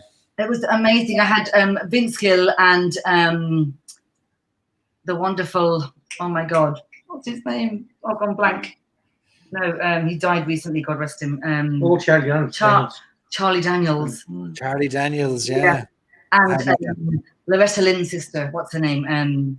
Long black hair. We played her up in Canada. I've gone blank. Crystal Gale. Yeah. I was sitting with these wonderful people in awe. Yeah. It was a fantastic experience, yeah. So you never know who you are with and where you're going to be, yeah. Well, that's it. Woo! For Daniel and Margot and Nathan. Yeah. She's been very modest. No doubt about it. Bernie's a fantastic banjo player. And her sister in New York. The whole lot of them, they all play instruments. We'll have to do a family reunion on the lock-in one night. We'll get you all playing, the whole family. That'd be great. We're all really good joke tellers, so we'll have to do jokes for an hour and then a few tunes. One song and 40 jokes. Perfect. We've heard from a little bit of Donegal, Armagh, Longford, Connemara. We have County Clare though. There on the old box there. Clare, a great old Irish music bastion. And a lot of people here would be familiar with. That's Clare's where real Irish music happens, isn't it? Well, there's a lot of music there for sure. Yeah. There's. I come from a place called Kilmurray, which is kind of halfway between Ennis and Shannon and Limerick. There, right? 6 Mile Bridge is the name of the parish there. So yeah, the East Clare music would be familiar with the Tullycaly band, and some of my neighbours played on it. You know, the older, and that's kind of where I played a lot of my music with. East Clare fiddle music, probably more than. May I interject and say that Jerry has 2 beautiful children, but his son. Off you go, Jerry. So Kevin, my son, actually lives in Ireland now. He moved back there. We immigrate here. He immigrates over there. But anyway, so he lives back in Ireland, and he plays with a group called Out the Gap. It's a very great group to play around Tulla. Yeah. They're a great group. He plays the flute with them there, so he's having a great old time over there, yeah. Ah, very good. You must be proud of him. Very proud, yeah, very proud.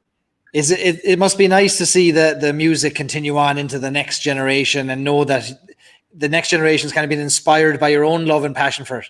Yeah, well, you can see it. I mean, the amount of music that's in Ireland, you know, when we were growing up, it was maybe starting to go downhill a little bit, I would say, and nowadays, there's no fear of it. You know, the amount of young, brilliant musicians that are over in Ireland right now is incredible, you know. So, you know, I know. And when was the last time any of you were back in Ireland? Probably I was the last one, wasn't You were back there very recently, yeah. We go back. I got back in August. Back to Chicago in August. Yeah. Okay. I was back in 2017. I took my 4 sons with me back to London for the very first time for them.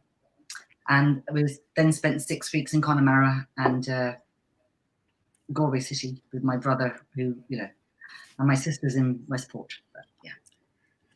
Connemara, a beautiful part of the world. It's I'd have 2 or 3 places in Ireland where I'd happily say I could spend my days just living there now, just looking at the scenery, being inspired by by my surroundings, and a few of those would be Connemara would be one of them, West Cork, and then the Dingle Peninsula. Those would be my areas where I could say I'll happily spend the rest of my days there. I would agree with you. I remember I expressed the other day on the phone to you, the one time I was ever in County Cork, it was a 5.5 hour drive from Connemara. Holy moly. It was a long hike. And it was a wedding in Glendalough. And I've got to tell you, that is, were you ever there? It is like picture postcard, isn't it, Barry? Stunning, yeah. It's what they put on postcards. It's that. What you put on a postcard, I was in shock. Yeah, it was beautiful. You know, the type of place where on a summer's day in the right place in Ireland, you know, with your ice cold pint of Bulmers or a good creamy pint of Guinness, and there's nowhere else on earth you want to be. The other days you always want a good singer. Absolutely. That's right. But listen, you've been extremely generous with your time with us. I wonder, would you have another, maybe one, or maybe if I was to stretch you, another 2 tunes for us to play us out? I know you've just, we asked you for an hour, and we're more than an hour in now. That's but it's going so well. Will there be a tune or two you'd love to play us out with?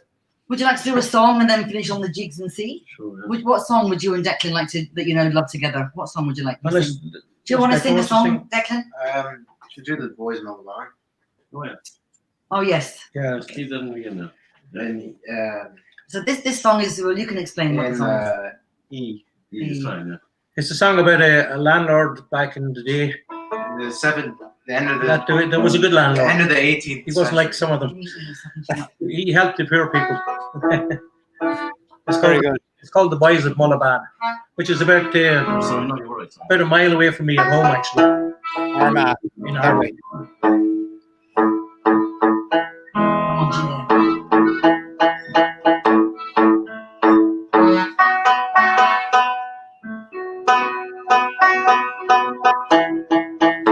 Thank you very much. Cheers, Barry. Sláinte, cheers to you all. Sláinte. E. On a Monday morning early. Right. Actually,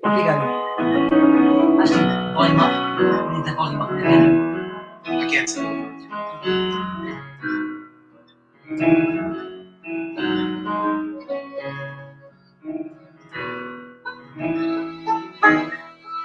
On a Monday morning early, as my wandering steps did lead me down by a farmer's station of meadow green.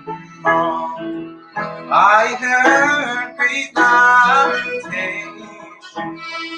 because they were making, sing without no more engagements with ways of mine. I beg your pardon, ladies, I ask you this one favor.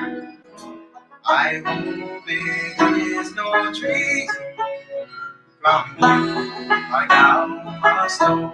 I condoling wait and early, my heart is now like for free. All for a lady that lives near Buckingham. Squire Jackson was on me, honored over for reason. He never turned a traitor or betrayed the rights of man. But now we are in danger, and by a deceiving stranger who has ordered deportation for the boys of Buckingham.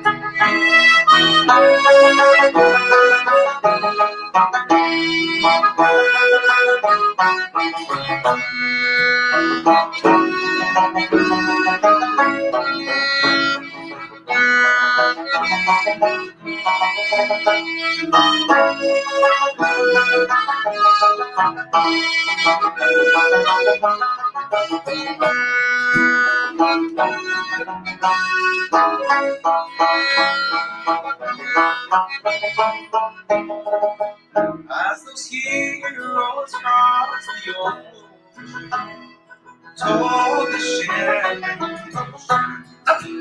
it's standing wild emotion as the seas run dry. The trouts and salmon gaping up to that station, saying farewell to lovely air and the hills above. When my lamentation, all the consternation, none cares for recreation until the day that dawn. For thou hesitation, charge of condemnation, and sends for transportation from the hills above.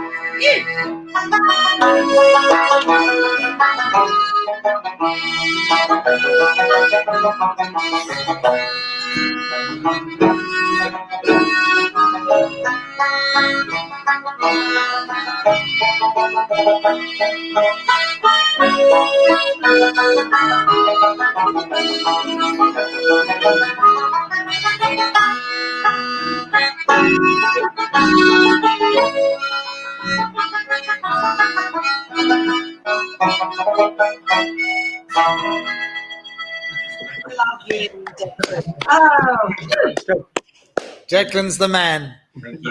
Declan's the man. Great job, Declan. Beautiful. From the moment you opened your mouth on that tune, we knew we were in for something beautiful. That was very special. Very special. He's a very gifted young lad, and For someone that hasn't been playing Irish traditional music very long now, Only 6 months, no, a year, maybe a year. a year and Here. 3 months, I think. for backing For backing Irish music. Oh. He's always played music at orchestral level and Jazz. and you name it. But so when we have sessions in the city with Paddy Homan, Declan will bring his upright bass and he'll, oh my gosh, it's outstanding. But this is like a year just playing Irish traditional music. That's which is incredible. Different scope to show band, because we've all done the cruises with Gertie Byrne and Joni Madden and Andy Cooney. We've all played on those, Yes. Declan had his first experience, was it last year or 2 years ago? It was last year, yeah. I called up Andy Cooney and I said, Andy, this young fella here now, you have to hire him. He was 15. And he hired, well, of course he hired him because Daddy's around a long time and very popular. Package deal. And it was a great experience. I mean, what 15-year-old kid gets hired on a cruise? Seriously. You've mastered in a very short period of time that uniquely Irish trill of that kind of shan nose trill, which is beautiful. Yeah. Well, that doesn't come natural to the Americans. Well, as we say at home, black cat, black kitten. Dahi says like a young Paul Brady. Great voice. Ah, that was lovely. That's nice. You'll have to take us to the island, Declan. Okay, so are we going to finish with a few jigs there, Barry? I trust you. Just tuning up, sorry.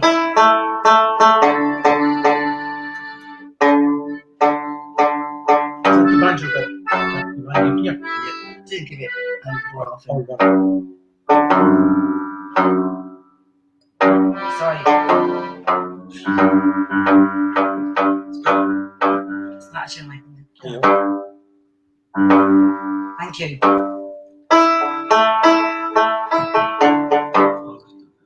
Oh my God. Damn, yeah, diddle there. So we're going to finish off these jigs on behalf of Declan and Jerry and Joe and myself, Pauline. Thank you very much. And all you followers this evening, I hope you've enjoyed it. It's been incredible. Thank you so much for the gift of your music. It's been absolutely beautiful. Thank you for having us. We've thoroughly enjoyed it. And happy lock-in. That's it. If we're locked in, we might as well have good music and good whiskey, right? Thank you very much, Barry. Thank you so much, all of you. 1, 2, 3, hop.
Up Chicago.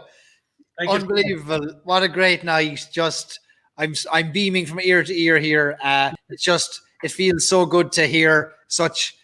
It's just a connection to Ireland when you hear music like that. You can't not be passionately moved and emotively moved, you know. Just beautiful stuff. Very much indeed. Thank you. Will you come back to us again in the future? We would love to. Love to. And if you get enough notice, so Jerry Carey here has the most beautiful wife who is also from West Clare, but a savage set dancer with her 17 siblings. Many siblings, and all the women live in Chicago. So, you know, we could do a kitchen in Jerry's house one night with set in the background, a half set or a full set. Now we're talking. Whenever COVID, before stage 3 gets back into, you know, it'll be actually a very nice Christmas event. Larry, maybe. Oh, that's a good idea now. And we'd get the same lineup with Larry. So Jerry's daughter is Orla, and she's a wonderful fiddle player and an absolutely concertina player and a singer. So we've got lots going on in a 3-block radius. Yeah. We'll do COVID testing at the door, and we'll send the crowd up to you. No, no. Instead of doing the temperature test, we'll do the whiskey test. Yeah. Do you like All that? our foreheads are very hot with all this whiskey. Do the taste test of the whiskey. That's right. That's right. Well, listen, you've been absolutely amazing, Joe, Declan, Pauline. Thanks a million for amazing tunes. You've made a lot of people's nights, mine included. So we'll come back to you again in the future. We'll have a great session again. So in the meantime, stay safe. Sláinte. God bless. Sláinte. God bless. Thank you all. Bye. Bye. Bye. Unbelievable. I can't stop smiling. Let's all fly to this lock-in. Seriously, right? It could be the story lock-in. It's I don't know. It just feels so great to hear this music, this beat, because it's in us, isn't it? It's in our heart, that beat that we grew up with in Ireland. And then no matter where you go in the world, you crave it, you need it, you hear it, you want it. And when you feel it, then it's like no other feeling. And it's great to see so many Americans of Irish descent and Irish love just embracing and enjoying music like this. And Irish music and whiskey go great together because the two things bring people together. And we've built an amazing community around whiskey, and now it's growing around music as well. So hopefully we can grow this week after week after week after week. Whew. I need to lie down after that, and I wasn't even playing.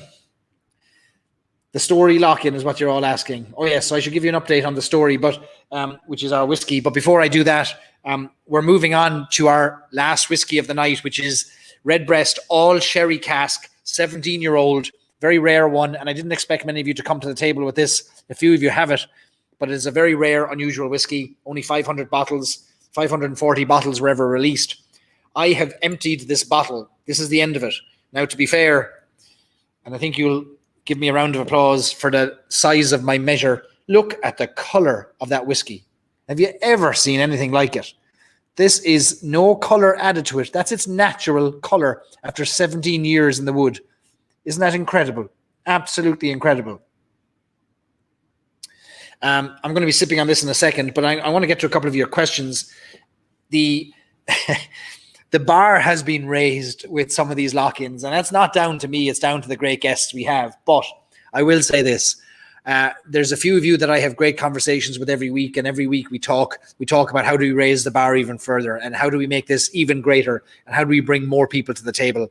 And in everything we're doing here with Irish Whiskey, be it in our group, with our own whiskey, with this lock-in, this is my goal, is every week, how do we raise it? How do we get more people involved? How do we make it more enjoyable? And we're going to keep doing that. So there's lots of things we have in the works. There's lots of plans we have, but bit by bit. But it'll rely on all of you to share this with your friends, to post this to your profiles, to invite people to join our group, to encourage others who might have a affinity for a bit of toe tapping, floorboard lifting, elbow flailing music, or a love for Irish whiskey, or an interest in whiskey in general. I think we can convert bourbon and Scotch drinkers to Irish. If they hung out with us for long enough, we wouldn't be long converting them. And that's part of the goal, isn't it? But yes, this let me give you an update on our whiskey. So we've all been glued to the internet tracking a ship called Veritas, because Veritas is where our whiskey, we understood, is the ship that was carrying our whiskey. And we've all been watching it go from Norway to the Netherlands and back. And we're wondering what's taking it so long. When's it going to cross the Atlantic? And didn't we get an update yesterday or the day before from our importer, Larry, who said, I know you've all been watching Veritas, but your whiskey went on a different ship and it's actually already in New Jersey. So that was a big shock to all of us. But the way I look at it is that it wouldn't be a great story without a plot twist. So we got our plot twist at the end, and our whiskey is now in a bonded warehouse in New Jersey, awaiting clearance from customs and excise and final release so that it can board a train, believe it or not. It's going to go on a train and make its way across America, which is a week-long trip across America. And then we'll be figuring out how to get it into your hands.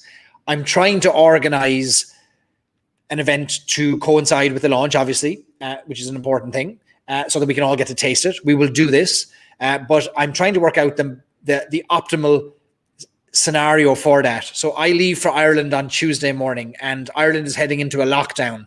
and I'm heading to Ireland to take care of elderly parents. My dad just had a pacemaker fitted. My parents are old. They live in different parts of Cork. They live alone.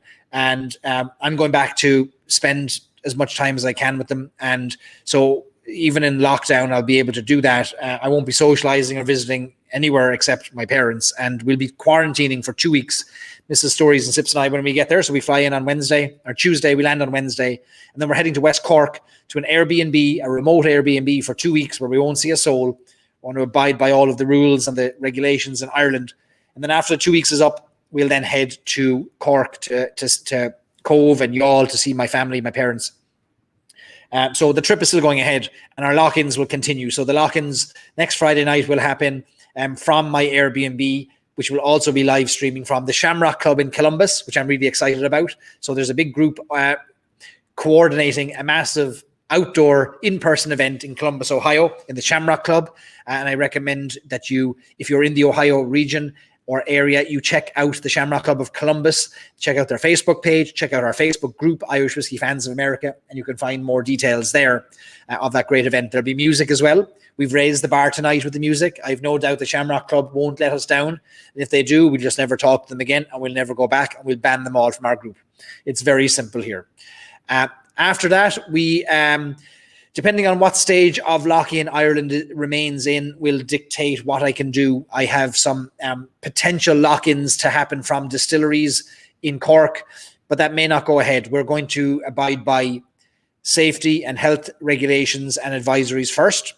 And at the very least, what we'll do is we will have lock-ins continue every Friday from my kitchen or wherever I end up every Friday. And we'll bring in musicians and we'll still live stream with guests. So this is going to continue. So hopefully we get good Wi-Fi and good lighting. It might not, I can't bring this lighting with me, or it'll blow up with the 220 volts in Ireland will blow up my lighting, but we'll still bring the cameras and we'll have a good time. All right. So let me look at your comments.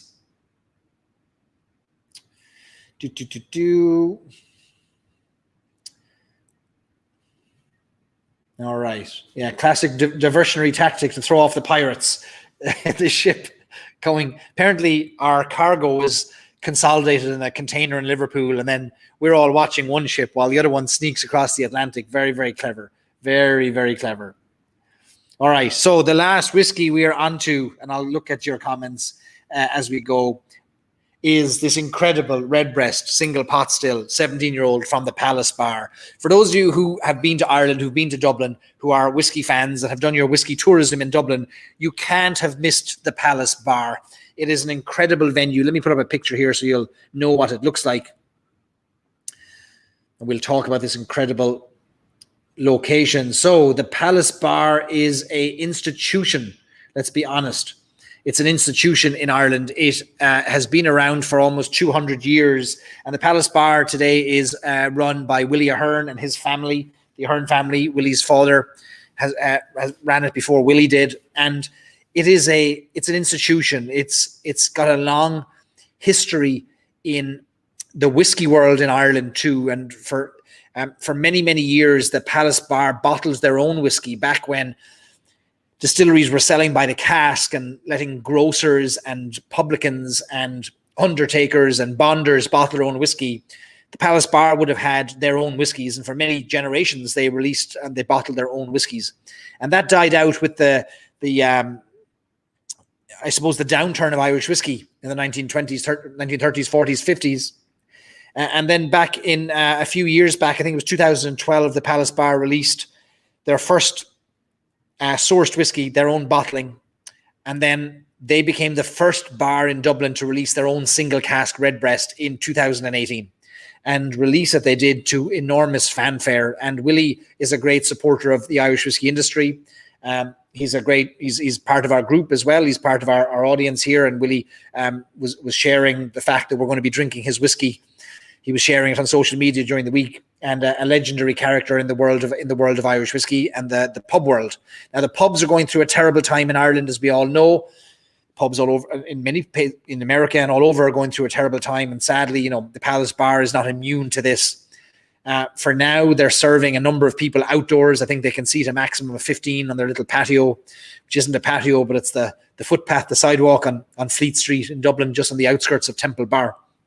But upstairs in the Palace Bar is the Whiskey Palace. And the Whiskey Palace is what used to be the living room of the Ahern family house. I mean, they lived above the Ahern family lived above the bar, and this would have been their living room. And Willie tells the story of growing up in this, and his father growing up and living in this building.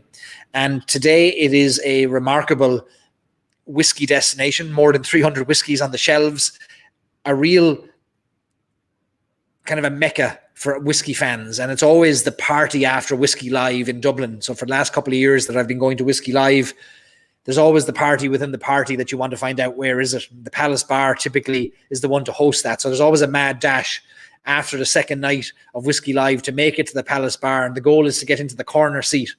And I've managed to do that now 2 years in a row. You sit in that corner seat and you don't want to leave it, because that corner seat looks out onto the bar. And you can see everyone coming up the stairs. You see everyone coming in. And everyone is shoulder to shoulder, and it's a remarkable place. You want to sit there because you can as equally turn to your friend for a chat as you can turn to Willie behind the bar and ask him for another drop of Redbreast. But when Willie released this Redbreast single cask, I think he was just pipped to the post by another bar releasing their single cask, which was Sonny Malloy's in Galway. I have that bottle over there on the shelf, which we'll open for another night. Sonny Malloy's great whiskey bar in Galway. But Willie's the first Dublin bar to have their own single cask Redbreast. So what is this whiskey? Look at this color again. Let me hide the screen to show you this color. I mean, look at this. It's you wouldn't believe that's whiskey, would you? It's incredible, this color. And I will be downing this. I will be pouring this down my throat over the next hour or so. I'm going to sip on this. It is an incredible color altogether. 500 bottles, 540 bottles, one cask, a single ex-Oloroso sherry cask. Now, sherry casks are called butts, and that's all. It always gets a great response when I share that a sherry cask is called a butt, and a butt is actually a unit of measurement. It's a 500 liters. So if you ask for a buttload of something, if they don't give you 500 liters of something, you should complain, because a butt is a unit of measurement, and it is a size of a cask. And sherry casks are 500 liters, about 2.5 times the size of a bourbon barrel. So this single pot still whiskey has spent 17 years in one single cask, hence the color. Now, what was in that cask before was Oloroso sherry.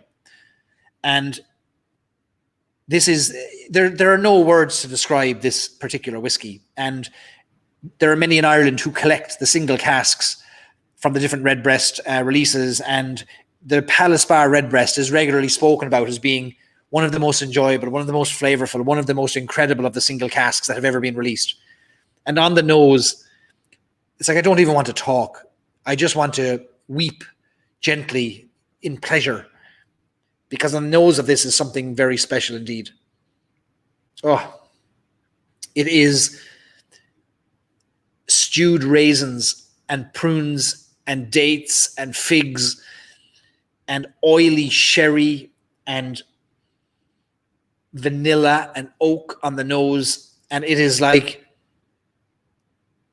I remember my grandmother drinking sherry before dinner, a small little Waterford crystal glass, tiny little glass, a little stem. She'd sip on a little sherry. And I can't remember what that brand was, but that smell is so evident on the nose. Now in Ireland, we know Christmas cakes that we make at Christmas time. We have these dried fruits we put in there, raisins and cherries and sultanas and some nuts sometimes. And then I don't know about, your house in Ireland, but in my house, there was a big dose of sherry put into that Christmas cake. And the story was that it was to preserve the cake, even though the cake was going to be eaten within 24 hours. But sherry was poured in there. And so when you smell Redbreast, and especially something like this, you're transported back to that kitchen. But there's a richness to this. There's a heavy, almost tobacco meets molasses heaviness in the best way, like a weight to it, like it's royalty on the nose. Joe says one of his fondest memories is me and Omar leading a troop from Whiskey Live 2018 down to the Palace. Very few seats inside, so most of us, 50 or so, drank outside the pub and basically took over the street. I remember the night well, a great time. My first time meeting all the whiskey people, because I'd only just got into whiskey. 2018 would have been my first Whiskey Live. an incredible night altogether. All right, let me sip on this. And I can assure you the sound hasn't gone. It'll just be me quietly absorbing this into my bloodstream.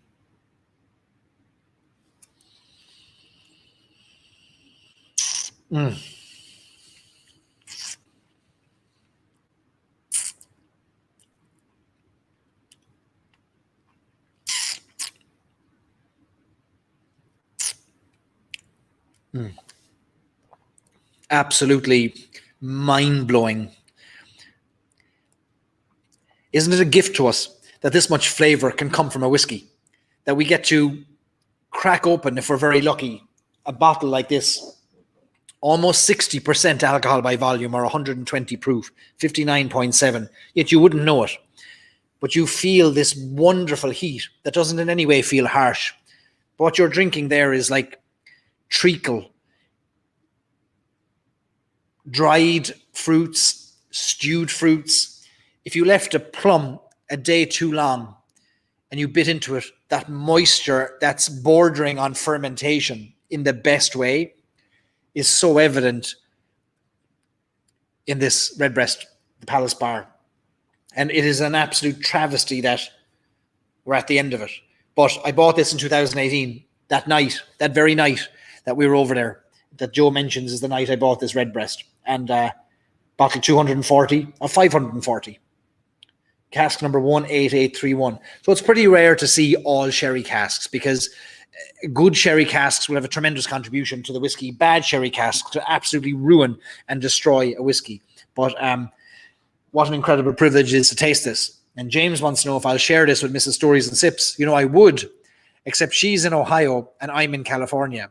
I have the run of the place tonight, which means it's an absolute disaster here. The place is falling apart. We were back visiting her family in Ohio during the week, and we weren't. And again, apologies for not seeing people, but we're not on a visitation kind of socializing kick right now. If we're going to Ireland and we're visiting elderly family, it's more of a let's just see the family and stay safe for the moment. But we'll have times to come together again in the future. But she's actually in Ohio and she comes back tomorrow. So tonight will be a disaster here. I'll be found on the ground with 3 of these bottles spinning around my head when she walks in tomorrow, which will be a fantastic sight to greet her, and she'll be tremendously impressed with my dedication to the Irish whiskey cause, I'm sure. Steve wants to know if there is a video of that night on my YouTube page. No, some things are best left unrecorded, and sometimes you put away the phone and you put away the camera and you pick up the glass and you talk and you listen and you clink your glasses together, and that's it. So there's no video of that at all. No video of that. Royalty on the nose. Yeah, it's an absolute beautiful thing, this whiskey. And I know many of you have been to the Palace Bar, and I see you mentioning it there. Oh, Charlie, you've got the Friend at Hand All Sherry, which is reputedly one of the greatest ones as well. I've never tried that one. That sounds incredible. I've also got my Sonny Malloy's Redbreast single cask over there on the kitchen counter, and we'll open that on a future lock-in. I bought that last year on our last visit to Galway. So all these bottles are for opening. It's all very well to buy them. But look, I save my money up so that this is my hobby. And so when it comes the time when a great whiskey is released, that's where the money goes, all into whiskey. So the whiskies tonight in terms of pricing, the Glendalough 13-year-old, you'll find it for about $100, $110, maybe a little bit cheaper. Redbreast, our Red Spot 15-year-old, again, we mentioned anywhere from 110 to 130 in the United States. Redbreast Palace Bar, which is now sold out, I believe, was $350, which is a ridiculous amount of money to spend on any whiskey. I think you'll all agree, except that this is the only thing I spend my money on, apart from Mrs. Stories and Sips, and she spends her money on me. But that's the thing these hobbies do for us, isn't it? I mean, some of the whiskeys you mentioned in the comments there, $400, $500, $600 whiskeys. I mean, if you'd asked me 3 years ago, would I ever spend that much? I'd have laughed at you. But I suppose it's the hobby, and that's the thing that we pursue. What happens at the Palace Bar stays at the Palace Bar. It does indeed. It does indeed. Steve says he swore he saw a video from that release night. I don't know if there was. I don't think I released one, but maybe somebody did. So this is just a wonderful whiskey. I don't know. I'm almost lost for words and think we may be coming to a close on our lock-in tonight. Ireland on Tuesday, and plans for more whiskey fun from there, even if it's from my kitchen. We'll be doing lots of great lock-ins. And then on next Friday, live from the Shamrock Club in Columbus, which is going to be a great all night. So we'll do a little run through of that order of events on Sunday, I think. And we will, I'm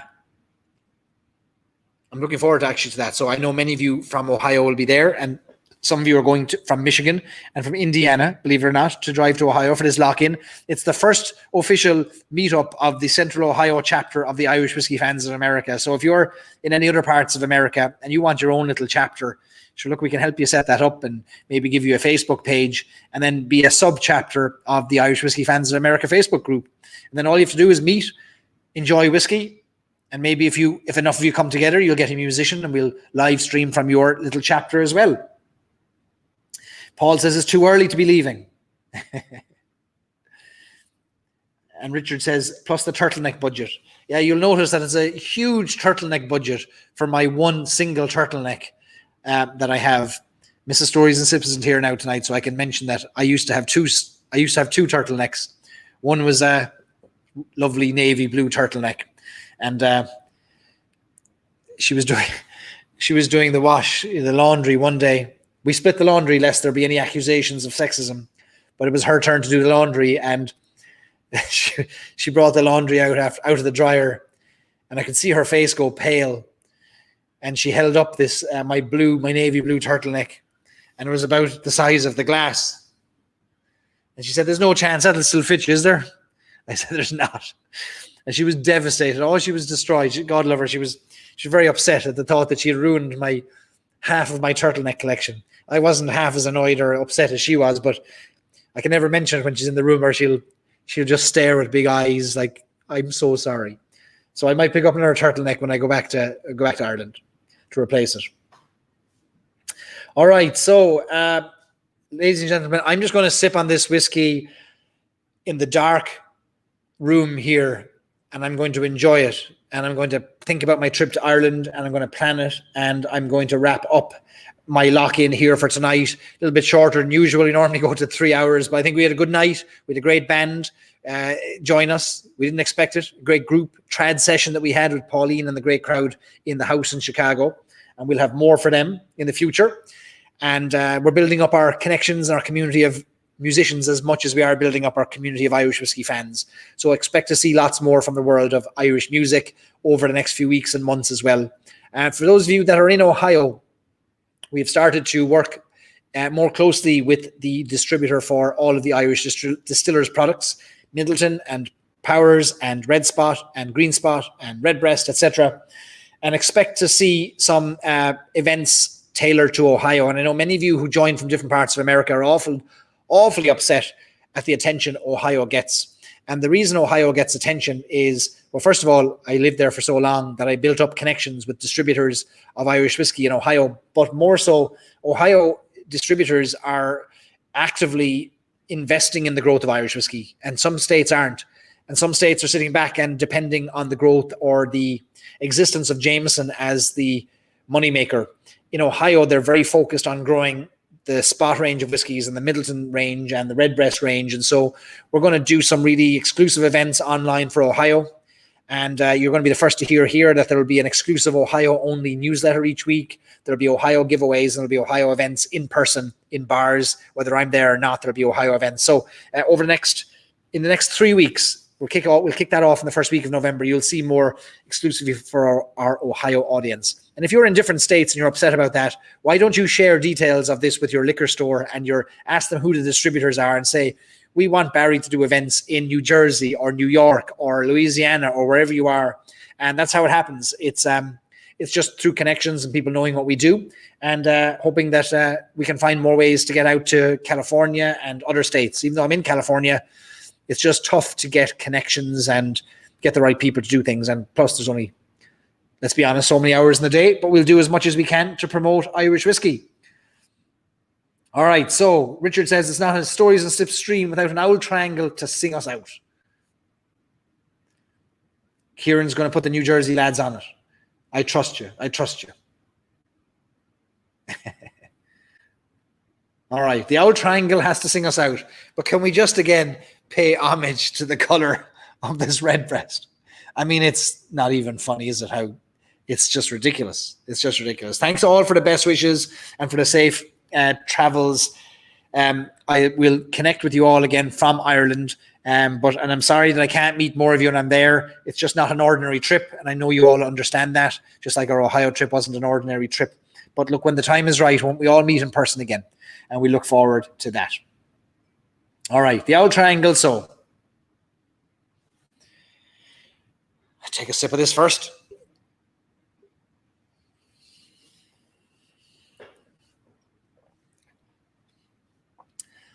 A hungry feeling came o'er me stealing, and the mice were squealing in my prison cell. And the old triangle went jingle, jangle, all along the banks of the Royal Canal. To begin the morning, the screw was bawling, "Get up, you bowsy, and clean out your cell." And the old triangle went jingle, jangle, all along the banks of the Royal Canal. Up in the female prison, there are 75 women. 'Tis among those women I wish I did dwell. And the old triangle would go jingle, jangle, all along the banks of the Royal Canal. And the old triangle went jingle, jangle, all along the banks of the Royal Canal. All along the banks of the Royal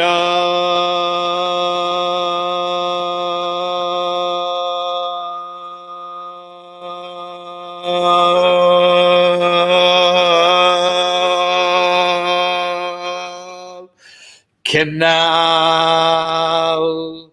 Slaunch, everybody. Thanks for a great lock-in. Thanks for joining me. Looking forward to seeing you all from Ireland, and looking forward to seeing you in the Irish Whiskey Fans of America Facebook group. Thanks to Pauline and to Ger and Joe and Declan for a great night of entertainment. We'll be back here next week. Be sure to tell your friends, your family, even your enemies, and hopefully they'll tune in too, and we'll make it even better and even bigger next week. Slán everybody.